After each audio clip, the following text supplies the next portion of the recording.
بقى أسأل المرة دي نبتدي بقى من بره، من اللي جاي من بره مش اللي جوه. ماشي. حد اتمسك في المطار ومعاه مخدرات أو مواد مخدرة، إزاي هنا القانون بيفرق بين اللي جايب المخدرات دي بهدف الحيازة أو الاستعمال الشخصي أو بهدف الاتجار؟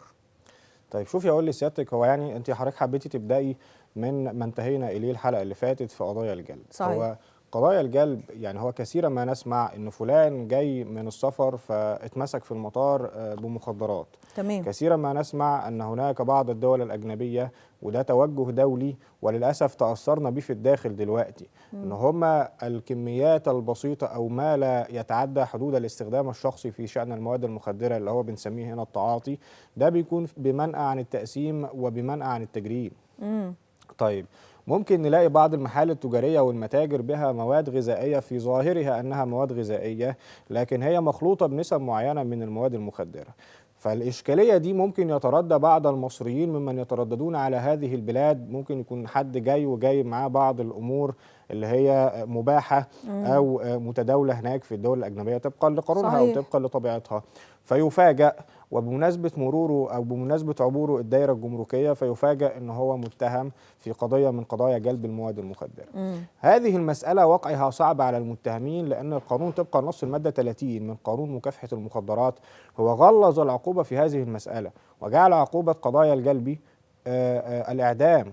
وجلب يعني استيراد. تمام. بندخل مخدرات من بره مصر لجوه مصر، وعلى النقيض التصدير، والاثنين عقوبتهم الإعدام.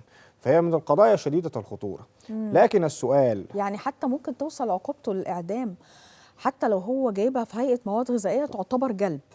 ما أنا هقول لسيادتك هو فكرة الجلب، يعني السؤال هل هو متى يمكن أن نقال أو متى يمكن أن يقال بأننا أمام قضية جلب للمواد المخدرة؟ أيوة.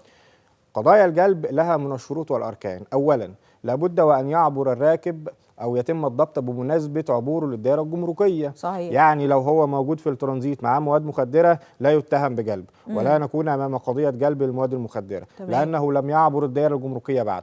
طيب بمجرد المرور، يعني لو أنا موجود في الترانزيت ومعايا حاجة ورحت عبرت الدائرة الجمركية فطبعت عليا، هل بكده أنا متهم في قضية من قضايا الجلب؟ لا. طيب ليه لا؟ قضايا الجلب لابد وأن يتيقن من هذا الراكب أو من الكميات الموجودة وما ينبغي التأكد منه في شأن الكمية. إذا كانت هذه الكمية موجودة لكي تطرح بجمهورية مصر العربية أو تطرح داخل البلاد بقصد الاتجار والتربح، أو أنها موجودة للاستخدام الشخصي والتعاطي. صحيح. فإذا كانت الكمية تفيض على هذه الحاجة للاستخدام الشخصي يتحقق الركن ويتحقق الشرط. طيب لا تفيض، حاجة بيستخدمها جايب مثلا وليكن شوكليت جاي من بره حاجة معينة أو كده وبها مواد مخلوطة، يبقى لابد وأن يكون عالما بأن هذه الأمور تحتوي على مواد مخدرة.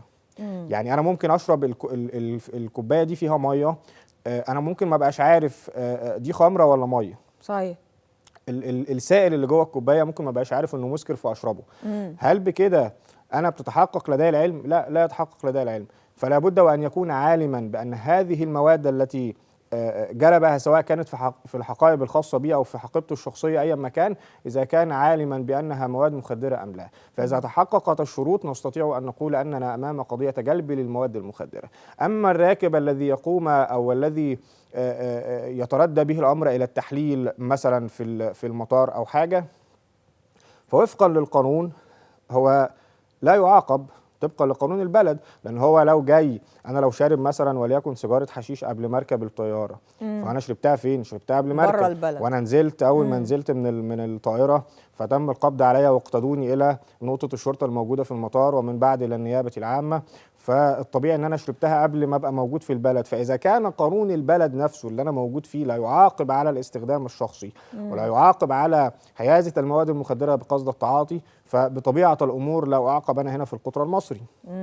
فهذا طبعا هو الفارق. فلا بد ان تتحقق الامور في شان قضايا الجلب، لابد ان تتحقق الشروط والاركان لكي نستطيع ان نقول اننا امام قضيه جلب، وان هذا المتهم هو بالفعل متهم في قضيه من قضايا جلب المواد المخدره.